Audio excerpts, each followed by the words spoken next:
Sir ऐसा कौन सा चैलेंज है जिसको आप फेस कर रहे हैं? उत्तराखंड का जो नाम है वो पूरे देश में होने वाला है। हमारे पास जितनी लैंड है उतनी तो जिन कंट्रियों की टेक्नोलॉजी को हम फॉलो कर रहे हैं उनके पास भी लैंड है। हमारे पास तो उन सबसे ज़्यादा लैंड है, उसके बावजूद भी हम एग्रीकल्चर वाले फील्ड में हैं, फूड वाले फील्ड में हम बहुत ज़्यादा कुछ करने की ज़रूरत है।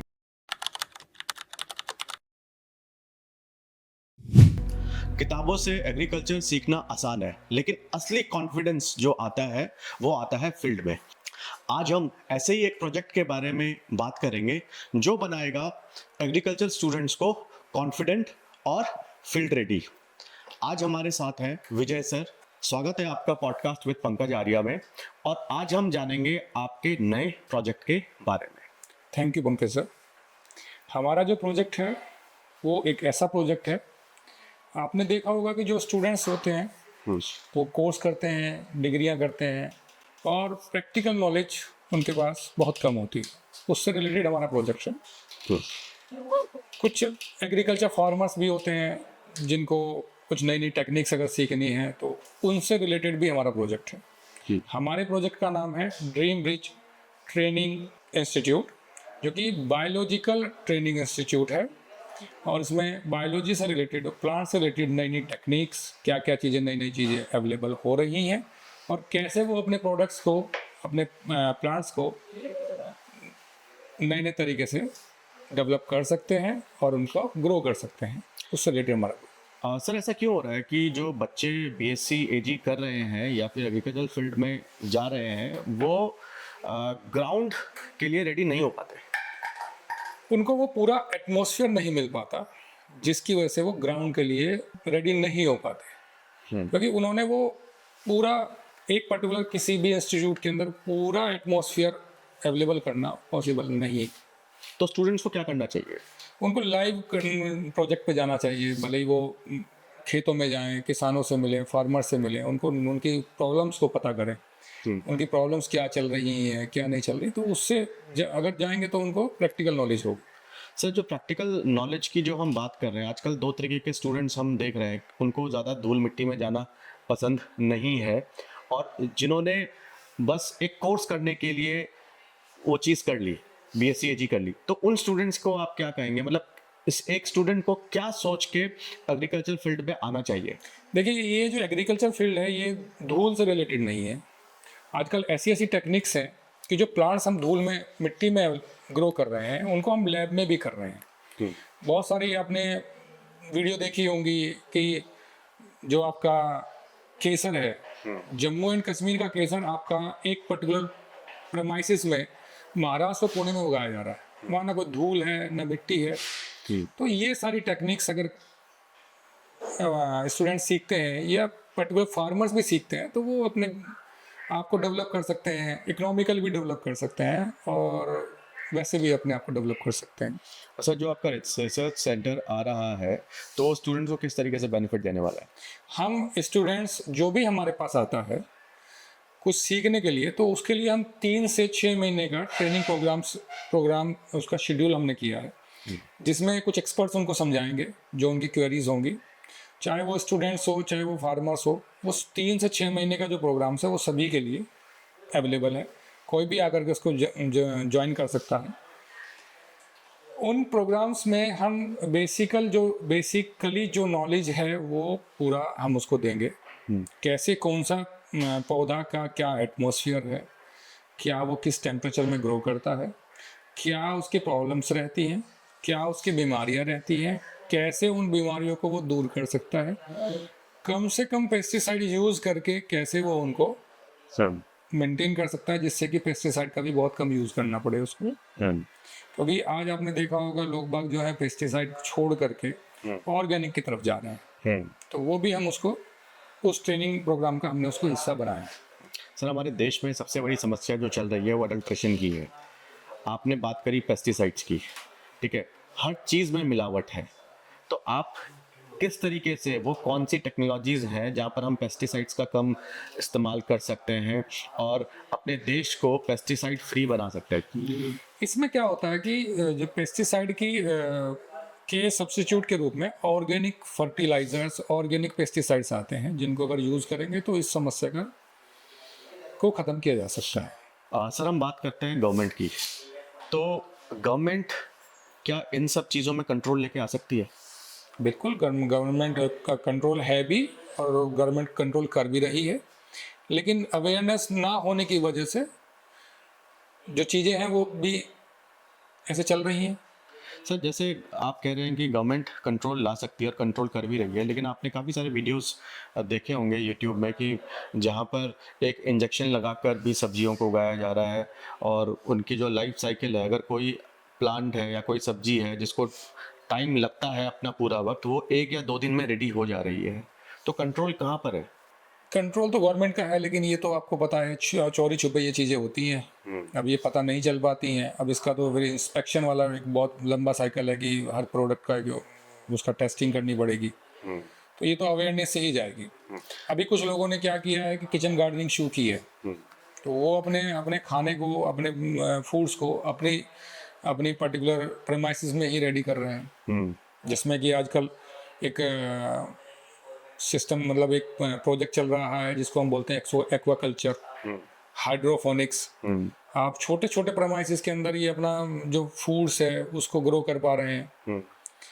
तो ये तरीका भी है इन चीज़ों को रोकने का। अगर मान लीजिए लगता है कि भाई डिमांड ज़्यादा है और सप्लाई कम है और उसकी वजह से ये सारी चीज़ें हो रही हैं, तो एक्वाफोनिक्स और एक्वाकल्चर अगर लोग बाग चाहें तो उसको यूज़ करके उसको छोटे से प्रेमाइसिस में भी अपने फूड का अरेंजमेंट कर सकते हैं। लेकिन किस तरीके से इसकी ट्रेनिंग कहाँ पर मिलेगी? इसकी ट्रेनिंग हम प्रोवाइड करेंगे आपको, और वैसे भी बहुत सारे इंस्टीट्यूट्स हैं एक्वाकल्चर के और हाइड्रोफोनिक्स के।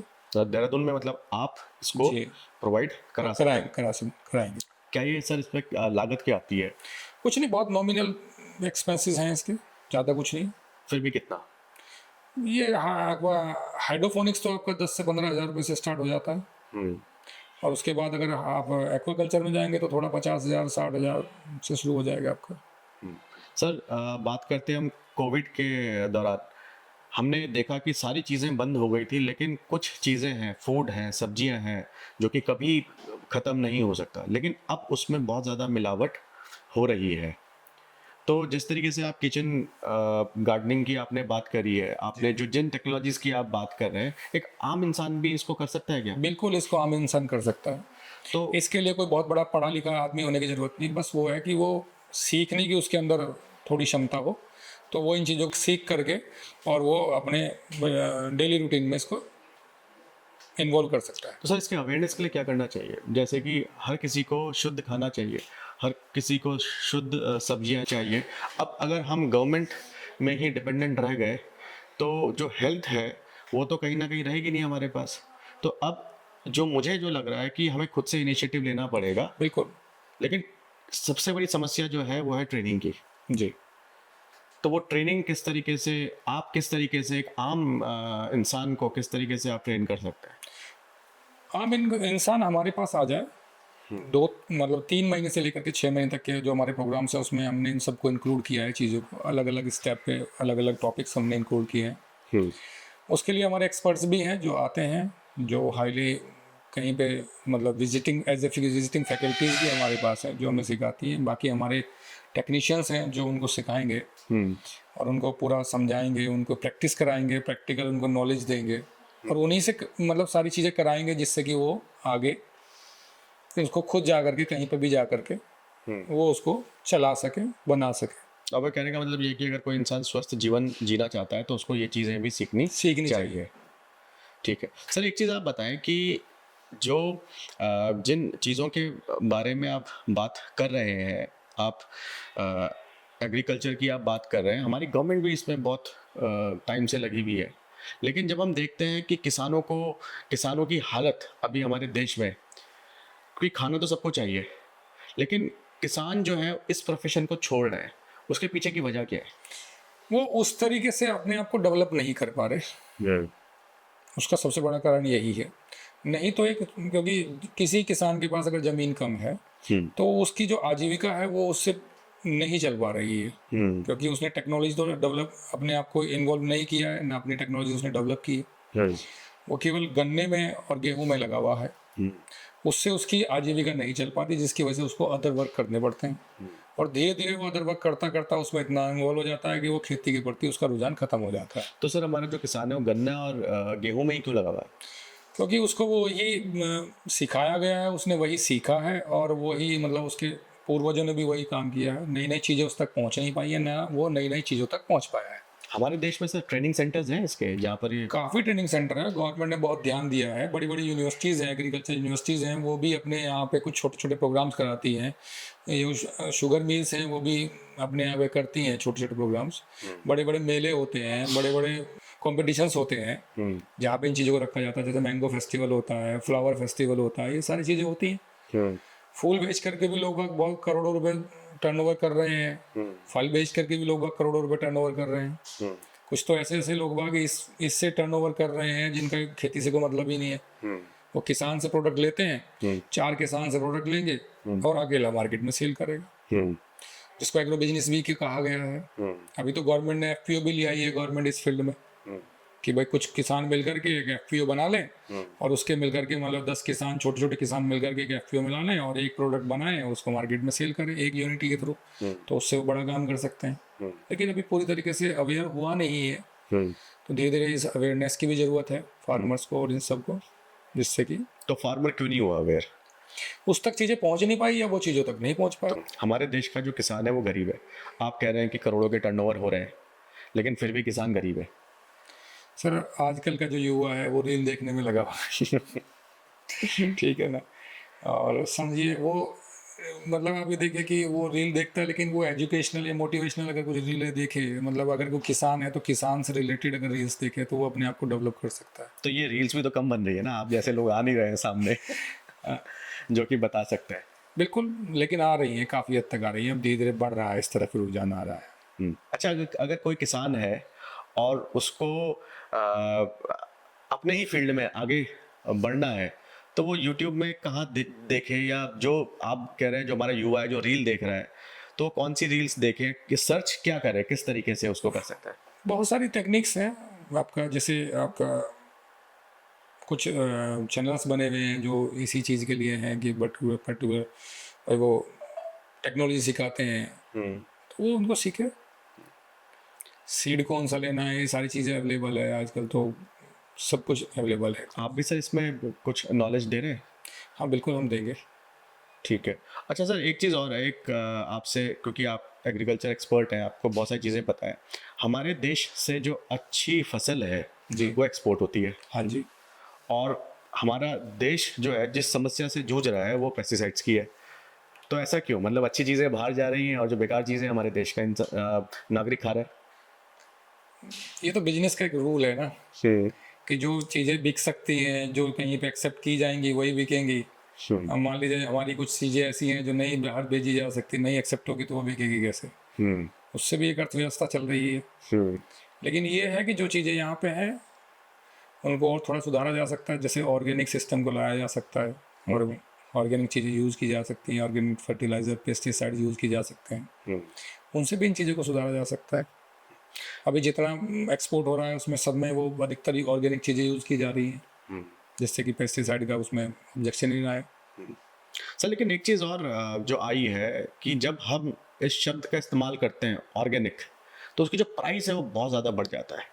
अगर मैं घी की भी बात करूं तो अगर हम कुछ ब्रांड्स की अगर हम बात करें तो 600-700 रुपीज़ लीटर घी मिल रहा है, लेकिन जब उसके सामने ऑर्गेनिक शब्द आ जाता है तो उसका प्राइस 2000, 3000, 4000 हो जाता है। क्योंकि ऑर्गेनिक जो चीज़ें हैं वो मार्केट में बहुत कम अवेलेबल हैं और उन्हें बनाना या उनको ग्रो करना बहुत ज़्यादा अभी उसमें कंपटीशन है और वो टफ है। उसकी जो चीज़ें हैं वो मार्केट में नहीं है अवेलेबल। मान लीजिए ऑर्गेनिक सीड्स नहीं है, ऑर्गेनिक आपका पेस्टिसाइड्स नहीं है, फर्टिलाइजर्स नहीं है, तो इस वजह से उनका डिमांड तो ज़्यादा है और अवेलेबिलिटी कम है उनकी, तो इस वजह से भी वो महंगी है चीज़ें। तो ऐसा हो सकता है कि कुछ की जिससे हम ऑर्गेनिक पैदावार जो है वो बढ़ा सके? हाँ बिल्कुल। वो कैसे? हम लोगों को उस तक जाना पड़ेगा, उस ध्यान देना पड़ेगा और धीरे धीरे अपनी चीज़ों को जो है ऑर्गेनिक सिस्टम में लाना पड़ेगा। और सर कितना वक्त लगेगा इसमें अगर हमें अपने देश को ऑर्गेनिक बनाना है, क्योंकि अभी तो जैसे आपने सुना होगा उड़ता पंजाब, नशे नशे में भी हम नंबर वन हो रहे हैं, पॉपुलेशन में भी हम नंबर वन हो रहे हैं, और अब पेस्टिसाइड्स में भी नंबर वन दिख रहे हैं। अभी अब होली का सीज़न आ रहा है तो खबरें शुरू हो जाएंगी, मिलावटी दूध, मिलावटी चीज़ों का एक पूरा सीज़न शुरू होने वाला है। तो इस चीज़ को कैसे हम ऑर्गेनिक में, कितना हमें वक्त लगेगा, या हम पहुंच भी पाएंगे जो हम सोच रहे हैं, जो हम बातें कर रहे हैं? हमें इस तरफ जाने के लिए हर आदमी को जो उसकी जिम्मेदारी है, जो उसकी लायबिलिटी है, उसको निभाना पड़ेगा और उसको सोचना पड़ेगा इस बारे में कि हम जो दूसरे को दे रहे हैं वो क्या दे रहे हैं। हम जा सकते हैं ऑर्गेनिक सिस्टम में, जाने में हमें बहुत ज़्यादा समय नहीं लगेगा। ये तो ज़्यादा 2-4 साल 5 साल मैक्सिमम लगने चाहिए कि अगर हम जिस खेत में आज तक पेस्टिसाइड यूज़ हो रहा था, अगर उसको हमें वो ऑर्गेनिक सिस्टम में लाना है तो ज़्यादा तो मैक्सिमम 5 साल। तो ये चीज़ें करी जा सकती हैं, लेकिन अपनी लायबिलिटी खुद, अपनी जिम्मेदारी, अवेयरनेस ये खुद लानी पड़ेगी, तभी ये हम कर सकते हैं। तो सर जो आपके लैब में स्टूडेंट्स आ रहे हैं तो आप उनको पेस्टिसाइड्स के बारे में भी इंफॉर्मेशन देते हैं? बिल्कुल, हम उनको सब सारी इन्फॉर्मेशन देंगे, कौन सा फर्टिलाइज़र कैसे हम यूज़ कर सकते हैं और किस पर्टिकुलर बीमारी के लिए पेस्टिसाइड की जगह पे ऑर्गेनिक पेस्टिसाइड यूज़ किया जाए, जिससे कि ये दिक्कतें ख़त्म हो जाए। सर अभी आप एक प्रोजेक्ट के बारे में और बात कर रहे थे कि आप कुछ प्लांट्स भी लेके आ रहे हैं, और वो जो प्लांट्स हैं आप कॉमन लोगों तक भी मुहैया कराएंगे, तो वो जी। प्रोजेक्ट का नाम क्या है? उस प्रोजेक्ट का नाम है, हमने रखा है ड्रीम प्लांट्स अड्डा। उस प्रोजेक्ट के तहत जो प्लांट्स हैं, जो प्लांट्स इजीली अवेलेबल नहीं है, वो प्लांट्स भी हम लोगों की पहुंच तक प्रोवाइड करेंगे और एक नॉमिनल कॉस्ट पे हम उनको प्रोवाइड करेंगे, जिससे कि वो उन्हें मतलब इजीली वो उसको ले सके। उसमें फ्रूट्स प्लांट्स भी हैं, फ्लावर प्लांट्स भी हैं, सभी तरह के प्लांट्स उसमें अवेलेबल हैं, तो वो हम उसका देंगे। सर जैसे कि हम लोग यूट्यूब में आजकल हम देखते हैं जापान भी सारी सब्जियां अपने घरों में ही उगा रहे हैं, और वहाँ के जो लोग हैं वो ऑर्गेनिक जीवन जी रहे हैं। इंडिया में ऐसा कब होगा? इंडिया में अगर लोगों को करना है तो जब चाहें वो जब कर सकते हैं। मैंने आपको बताया 2 पर्टिकुलर कॉन्सेप्ट ऐसे हैं जिसके ऊपर लोग बाग इस तरफ जा सकते हैं। वैसे तो लोग बाग किचन गार्डन के रूप में करते ही हैं। कोई अपने गमले में शिमला मिर्च लगा लेता है, कोई अपने गमले में बैंगन लगा लेता है, वो भी ऑर्गेनिक ही है, वो कोई पेस्टिसाइड यूज नहीं करता। ठीक है, पहले पेस्टिसाइड के रूप में राख इस्तेमाल हुआ करती थी। जब भी लगता था लोगों को कि पौधों पे कीड़े लग गए, तभी उसके ऊपर राख छिड़क दिया करते थे। राख इस्तेमाल होती थी, गोबर की खाद इस्तेमाल होती थी। अब गोबर की खाद का रूप जो है वर्मी कंपोस्ट ने ले लिया है। तो गोबर की खाद के रूप में वर्मी कंपोस्ट इस्तेमाल किया जा सकता है, जो कि केंचुओं की खाद होती है, बनती गोबर से ही है। वो इजीली है, उसमें मच्छर कम होते हैं और वो इजीली अवेलेबल है, वो मार्केट में मिल जाती है।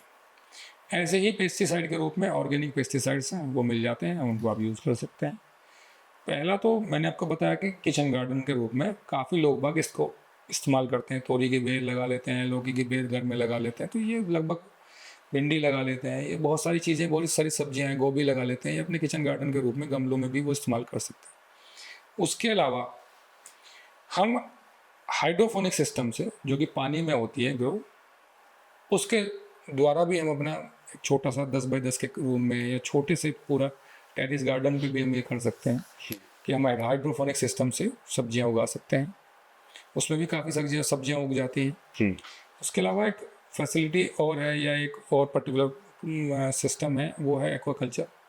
उसमें क्या होता है, नीचे मछलियाँ रहती हैं, उसमें एक्वेरियम टाइप आपका बन जाएगा, और उसमें ऊपर उसी पानी से उसी पूरे साइकिल में पौधे उग जाते हैं, सब्जियां उग जाती हैं। और आजकल तो फ्रूट्स प्लांट्स भी ऐसे अवेलेबल हो गए हैं जिनको आप गमलों में उगा सकते हैं। जितनी भी आजकल नई वैरायटीज़ आम की आ रही हैं, अमरूद की आ रही हैं, चीकू आ रहा है, आपका स्टार फ्रूट आ रहा है, ये सब गमलों में उगने वाली प्रजातियां हैं। बोनी किस्म की चीज़ें जो आ रही हैं आजकल, हमारी यूनिवर्सिटी जो हैं, हमारी दिल्ली यूनिवर्सिटी जो पूसा यूनिवर्सिटी है, वो भी काफ़ी, उसने भी 5-6 अभी नई किस्में निकाली हैं आम की, जो कि हाई डेंसिटी वैराइटीज़ हैं, वो भी आ रही हैं। सर एक सपना सा लग रहा है ये जो आप बातें कर रहे हैं, क्योंकि अगर हम मेट्रोपॉलिटन सिटीज़ की बात करें तो फ्लैट्स वाला कल्चर आ रहा है। वो बालकनी में उगा सकता है। बालकनी में 2 गमलों में आम के पौधे, 2 गमलों में अमरूद के पौधे लगा करके आम अमरूद हुआ। मतलब ये सारी चीजें पॉसिबिलिटी इसकी है। बिल्कुल है, सेब उग रहा है। अब 2 वैरायटी ऐसी आ गई है जो गर्म प्रदेशों में सेब उग रहा है, नाशपाती उग रही है। अब कौन सा फ्रूट ऐसा रहेगा जो नहीं उग रहा है? सर आपसे बात आड़ू आ रहा है, चीकू आ रहा है, जामुन आ रही है, थाई वैरायटीज की जामुन आ रही हैं, छोटे छोटे प्लांट्स में जामुन उग रही हैं 10 बाई 12 इंची के गमलों में, 14 इंची के गमलों में सारी फ्रूट्स आ रहे हैं।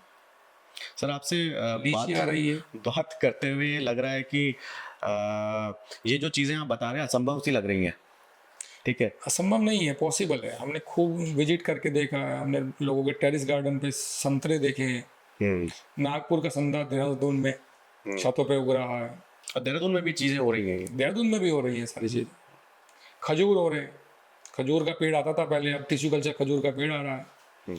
लोग बाग जो डेकोरेशन के लिए पाम के पेड़ यूज कर रहे हैं, उसकी जगह पे अगर वो खजूर के पेड़ यूज करें, 3-3 साल में ऐसी वैरायटी जैसे मजदूल है, डायना है, 2-3 वैरायटी ऐसी हैं खजूर की जो 2-2, 3-3 साल में खजूर देना शुरू कर रही हैं। लोग बाग अपने गार्डन में 2-2, 3 खजूर के पेड़ भी लगा सकते हैं। सर ट्रेनिंग सेंटर्स की कमी है देहरादून में। मैं चाहूँगा कि आप एक ऐसा इवेंट करें और हम भी आपका सहयोग देंगे, और काफ़ी हम लोगों को बुलाते हैं सर, बिल्कुल, क्योंकि जो आप बात कर रहे हैं ये एक सपना है लोगों का। इसको हम सपने को सच करके दिखाना चाहते हैं और उसी के प्रयास में हम लग रहे हैं। हम चाहते हैं कि हमारे साथ लोग बाग ज़्यादा से ज़्यादा जुड़े, ज़्यादा से ज़्यादा जो हमारे पास ज्ञान है वो अपने पास ले जाएं, जो अपना ज्ञान है वो हमें दे जाएं। हम भी चाहते हैं कि कुछ ऐसा एक ध्यान, मतलब एक सेंटर ऐसा हो जहाँ पे लोगों को प्रैक्टिकल नॉलेज जो हमारे पुराने लोगों के पास थी वो, और जो नई नई टेक्निक आ रही है वो टेक्निकल नॉलेज हम लोगों तक पहुँचा पाएँ, ये हम चाहते हैं। तो आप कहना ये चाह रहे हैं कि आप एग्रीकल्चर को आसान बना सकते हैं एक आम आदमी के लिए भी, बिल्कुल, क्योंकि लोग तो इस फील्ड को छोड़ रहे हैं और आप बात कर रहे हैं कि इस फील्ड में लोगों को आना चाहिए। बिल्कुल आना चाहिए। अभी गवर्नमेंट बहुत काम कर रही है, उत्तराखंड गवर्नमेंट तो बहुत काम कर रही है, ड्रैगन फ्रूट्स दे रही है लोगों को पहाड़ पे लगाने के लिए, अखरोट्स दे रही है, सेब दे रही है, अनार दे रही है, कितनी वैरायटी, कितने फ्रूट्स हैं। अब कौन सी वैरायटी लें, कौन से एटमॉस्फेयर में लें, ये सारी चीज़ों की जानकारी उनको होनी चाहिए। किसान को गवर्नमेंट दे रही है, लेकिन हम चाहते हैं कि अगर कोई हमारे से लेना चाहता है तो हमारे पास आए और हमको ज्वाइन करें। सर देहरादून में आपका सेंटर कहाँ पर है?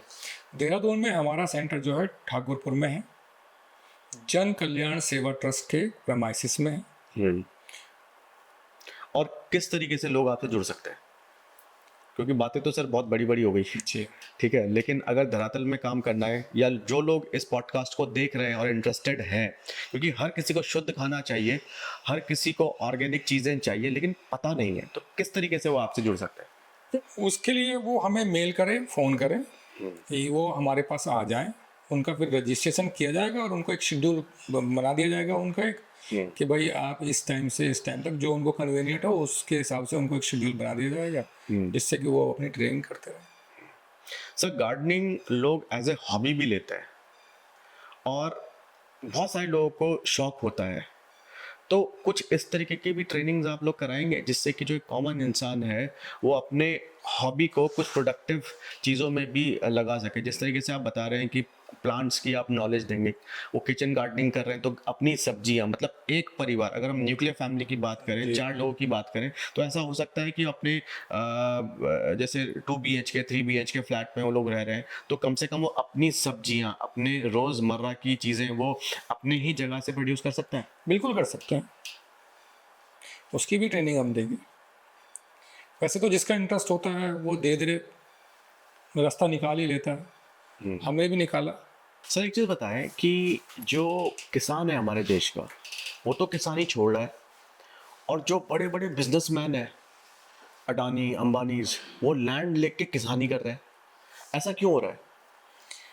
उसकी वजह है ना, किसान जो छोटा किसान है, मैंने आपको बताया कि उसकी आजीविका नहीं चल पा रही है, और उसका सबसे बड़ा कारण है कि वो उस फील्ड में या तो उसका इंटरेस्ट खत्म हो गया है, या वो अवेयर नहीं है, ना वो कोई ऐसे टेक्निकल प्रोग्राम ज्वाइन कर पा रहा, और ना वो वहाँ तक पहुँच पा रहा जिससे कि उसको कुछ ऐसी नॉलेज मिल जाए जिससे कि वो छोटे से अपने खेती में वो इतना अर्न कर ले, इकोनॉमिकली वो इतना स्ट्रॉन्ग हो जाए कि जिससे कि वो अपने खर्चे चला सके।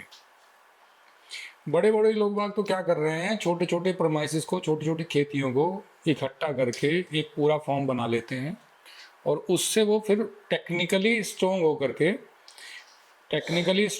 के और उसका प्रोडक्शन करते हैं और उन्हीं किसानों को वो काम पे रख लेते हैं, उन्हीं से वो काम कराते हैं और पूरी कल्टीवेशन को एक बिजनेस सेंटर तक ले जाते हैं।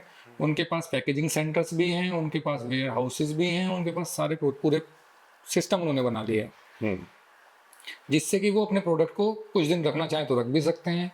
जब रेट महंगे हो जाएंगे तो वो मार्केट में निकालते हैं, जब रेट सस्ते हैं वो खरीदते हैं।